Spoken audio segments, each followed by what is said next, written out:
ओम शांति।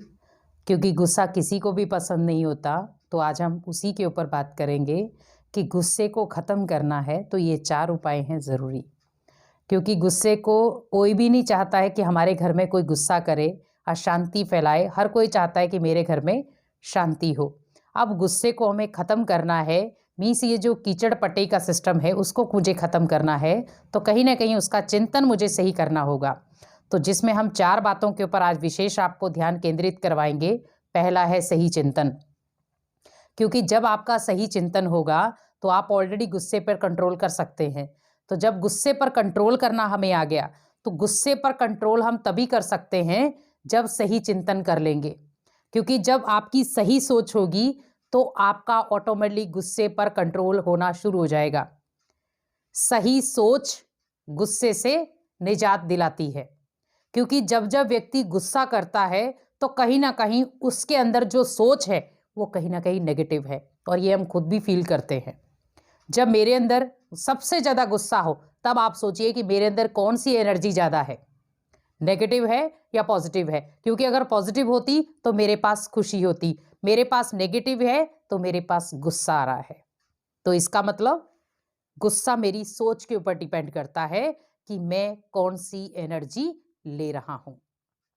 ठीक है?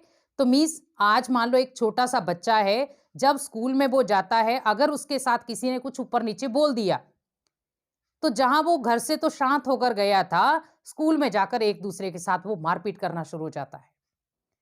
घर से तो आपने उसको कुछ सिखा के नहीं भेजा, लेकिन वहाँ उसने जब किसी से एनर्जी ली, तो वो नेगेटिव ली और नेगेटिव एनर्जी ने ही उसको क्या किया, उसके दबे हुए गुस्से को बाहर निकाला, तो वो मारने-पीटने शुरू हो गया। उसी प्रकार सोचो, गुस्सा मेरे लिए कोई औषधि नहीं है, गुस्सा मेरी कोई दवाई नहीं है, गुस्सा मेरे लिए कोई संजीवनी बूटी नहीं है, मेरे अंदर का वो ज़हर है, जो कहीं न कहीं हम इंसानों के ऊपर डालते जा रहे हैं। आज हम देखो नहीं चाहते कि किसी को हम ज़हर दें, लेकिन आज हम अपने मुख से कितनी आत्माओं को ज़हर दे रहे हैं, मन से कितनी आत्माओं को ज़हर दे रहे हैं, क्योंकि कहीं न कहीं ये गुस्सा भी एक ज़हर का कारण ही कर रहा है। हम अगर किसी को ज़हर नहीं दे सकते, तो आज हम ज़हरीला बोल क्यों रहे हैं? ज़हरीला सोच क्यों रहे हैं? ज़हरीला कर क्यों रहे हैं? तो जब अगर मान लो मेरे को अपने घर से इतना प्यार है, लोगों से इतना प्यार है, तो आज मैं उनके लिए नेगेटिव क्यों सोच रहा हूँ? और नेगेटिव सोच तो रहा हूँ, कर भी नेगेटिव रहा हूँ। सोचना तो बड़ी दूर की बात होगी, कर भी वही रहा हूँ।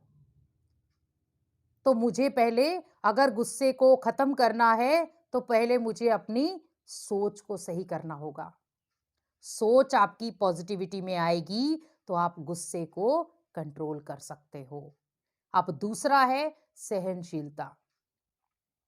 क्योंकि जब एक पेड़ है, वो पेड़ आपको क्या दिखाता है? सहनशीलता। हमने पत्थर लगाया, रिटर्न होने उसने मुझे मीठा फल दिया। जब एक पेड़ ने आपको बहुत बड़ा सबूत सहनशीलता का दे दिया, तो सोचो कि मैं क्या नहीं कर सकता।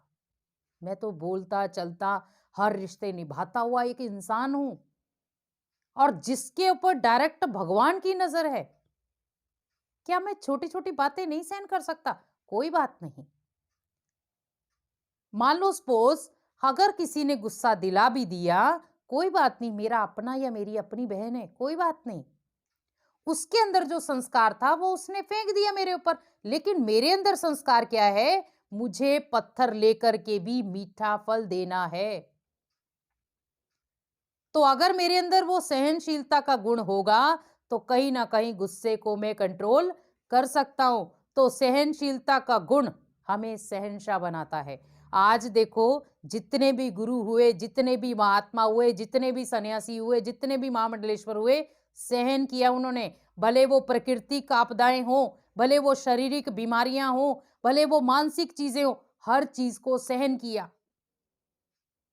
आज देखो, पहले पहले जब सन्यासी जंगलों में जाते थे, कंदमूल खा करके वो सहन करते थे। और आज भी देखो, इतने कड़े धूप में, इतनी कड़क ठंड में कितना त्याग कर रहे हैं वो। हम क्या कर रहे हैं त्याग? क्या कर रहे हैं हम त्याग? कुछ भी नहीं। आज हम उनको देख लेते, देखो हमारे गुरुजी ने, इन्होंने कितना त्याग किया। हम उनसे क्या सीख रहे हैं? कुछ नहीं। तो वो हमें त्याग की भावना सिखा रहे हैं, लेकिन आज हम नफरत की भावना सीख रहे हैं, गुस्से की भावना सीख रहे हैं। हमें उन्होंने सद्भावना सिखाई, हम सभी के साथ दुर्भाव करना शुरू हो गए। और कहीं ना कहीं वो हमारे गुस्से का कारण बन जाता है, क्योंकि कहीं ना कहीं जब हम अपने भाग्य को देखते हैं, कमजोर समझते हैं, तो गुस्सा आ जाता है। मेरे साथ ही ऐसा क्यों हो रहा है? इतना कार्य करते हुए भी मेरे पास पैसे की बचत क्यों नहीं होती? कारण है कहीं ना कहीं आपके अंदर गुस्से का प्रभाव। कहते हैं जो व्यक्ति गुस्सा करता है, उसके पास आई हुई लक्ष्मी भी वापस चली जाती है, क्योंकि धन को हम क्या कहते हैं? लक्ष्मी। अब सोचिए कि आप भले किसी के लिए गुस्सा कर रहे हैं, गुस्सा कोई औषधि नहीं है जिसको हम समझ के बैठे कि ये औषधि है। गुस्सा एक जहर है जो खुद को भी खत्म करता, अनेकों को भी खत्म करता है। जैसे देखो, प्राकृतिक आपदाएं आती थी तो हर कोई जो सन्यासी थे, साधु थे, बड़े बड़े महामंडलेश्वर आज देखे हमने, उनको कोई फर्क नहीं पड़ता। और हमने देखो हर गुरुओं को देखा, उन्होंने बच्चे तक को त्याग कर दिया। इतना बल था उनके अंदर, अगर चाहते तो वो भी तो गुस्सा कर सकते थे ना, लेकिन उन्होंने गुस्सा नहीं किया, क्योंकि उनको पता था गुस्सा औषधि नहीं है, शांति औषधि है। गुस्सा मेरी की हुई कमाई को, मेरे बनाए हुए भाग्य को नष्ट कर देगा, लेकिन अगर मैं कुछ क्षण शांति के ले लूंगा तो ये वक्त गुस्से वाला भी निकल जाएगा। तो इसलिए अपने अंदर क्या स्टोर करके रखें? सहनशीलता, क्योंकि सहन करेंगे तो सहनशाह बनेंगे। और अब है तीसरा रूप है मिलनसार, कि गुस्से में हम क्या करते हैं? दूरियां बनाते हैं। मुझे उससे नहीं मिलना, मुझे उससे नहीं मिलना, मुझे उससे बात नहीं करनी, मुझे उससे बात नहीं करनी। वो व्यक्ति अगर आपके सामने आ गया तो हम वहां से रास्ता क्रॉस कर लेते हैं। तो मीन्स मिलनसार। मिलनसार मीन्स आप उनके नेचर को देखो। तो नेचर को देखने के बाद क्या होगा? एक होता दूरियां, दूसरा होता है पास, नजदीकियां। तो मिलनसार मीन्स गुस्सा आपको दूर करेगा, शांति आपको करीब लाएगी, सद्भावना आपको करीब लाएगी। अगर कोई व्यक्ति आपका नहीं कहना मानता, तो आप सोचिए, आपने एक बार समझाया, 2 बार समझाया, 3 बार समझाया, नहीं माना, चौथी बार उसको उसके हाथ को भगवान के हाथ में दे दो कि अब मेरा कहना नहीं माना तो धर्मराज का तो मानेगा। लेकिन मैं क्यों गुस्सा करूं? मैं क्यों अपनी एनर्जी वेस्ट करूं? जब भगवान बैठा हुआ है, मुझे उसके ऊपर गुस्सा करने की जरूरत नहीं, क्योंकि भगवान कहते हैं ना कि भगवान की लाठी में आवाज नहीं होती। आज देखो, हम किसी को गुस्से से सुधारेंगे, कितने समय के लिए सुधरेगा वो? लेकिन उसको अगर हम प्यार स्नेह से सुधारेंगे, वो सुधर जाएगा। और कई नहीं भी सुधरते। तो हम उस समय ये ना सोचे, अरे हम इतना इनको समझाते, सुधरता ही नहीं, क्योंकि उसका पार्ट नहीं है अभी। सपोज भोजन हमने खा लिया, दोबारा से हमारी खाने की इच्छा नहीं हो रही, तो उसी प्रकार सोचिए कि वो आत्मा अपना भाग्य नहीं जगाना चाहती, लेकिन हम बार बार उसे भाग्य जगाने की कोशिश करा रहे। जब उसे अपने भाग्य से प्यार नहीं है, तो मैं क्यों गुस्सा कर रहा हूं? उसे अपने कर्मों से प्यार नहीं है, तो मैं क्यों समझाऊं? लेकिन मुझे भगवान ने टाइटल दिया है, बच्चे अगर आप हिम्मत का एक कदम बढ़ाओगे, 1000 गुना मैं मदद करूंगा। तो जब वो आत्मा भगवान की तरफ हिम्मत का कदम बढ़ाएगी, मैं आज से गुस्सा छोड़ रहा हूं या छोड़ रही हूं, तो भगवान मदद करेगा या नहीं करेगा?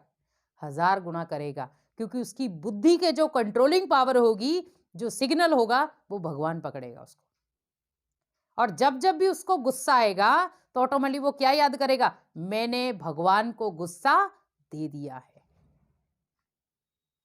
तीसरा रूप है ये। मैंने जब गुस्सा दे दिया, तो मुझे लेने की जरूरत नहीं है, क्योंकि वो मेरी अमानत है ही नहीं। क्योंकि जहर, कोई कहता है कि जहर मेरी अमानत है, तो जहर जब मेरी अमानत है ही नहीं, तो जहर ने जब मेरी अमानत रखी नहीं, तो ऑटोमेटिकली मुझे उस चीज को देखना भी नहीं, अमानत में खयानत। और सबसे लास्ट है अच्छा व्यवहार, क्योंकि आपके अच्छे व्यवहार के ऊपर बहुत कुछ डिपेंड करता है। क्योंकि एक होता रूडली व्यवहार और एक होता सॉफ्टली। हम कुछ भी बोल देते, कहीं भी कुछ भी बोल देते हैं, तो मीन्स व्यक्ति के व्यवहार से सिद्ध हो जाता है ये क्या बोल रहा है। तो मीन्स सोचिए कि एक होता है कि हम उसको समझाने की भावना से बोल रहे, और वो कुछ ना कुछ ऊपर नीचे उल्टा पुल्टा बोलता रहता है। सपोज आप यहां बैठे हैं, व्यक्ति दूर बैठा है, वो आपके बारे में गलत व्यवहार मीन्स गलत सोच रहा है। अब वो सोच रहा है, गलत एक्टिविटी कर रहा है, और आप यहां से कुछ नहीं चिंतन कर रहे, वो सोच रहा है। और वो क्या सोच रहा है? मुझे तो कोई नहीं देख रहा, मैं क्या बोल रहा हूं उसके प्रति, क्या सोच रहा हूं, क्या कर्म कर रहा हूं, वो कौन सा आत्मा देख रही है मुझे? आप हमेशा याद रखें, भगवान के सीसीटीवी कैमरा हमेशा चालू रहता है, और आप जो भी एक्टिविटी कर रहे हो, वो उसके कैमरे में रिकॉर्ड हो रही है। और वही जो कैमरे में रिकॉर्ड हो जाएगी, वो आपकी डेस्टिनी कहलाएगी। डेस्टिनी बनाने वाले भी आप, डेस्टिनी को बिगाड़ने वाले भी हम। तो सोचिए कि मैंने इतनी मेहनत की उसको बनाने के लिए, और मैंने किसी आत्मा के लिए उल्टा सोच के खत्म। तो गुस्से ने क्या किया? आपके भाग्य को बनाया या आपके भाग्य को खत्म किया? डिसाइड आप करो। गुस्सा हमारे भाग्य को नहीं बनाता, हमारे भाग्य को गुस्सा खत्म करता है। इसीलिए अपने व्यवहार पर कंट्रोल रखें कि मेरा व्यवहार कैसा होना चाहिए। तो जब आपका व्यवहार बहुत अच्छा होगा, तो ऑटोमेटिकली आपका परिवार खुद ब खुद खुशहाल होगा। ओम शांति।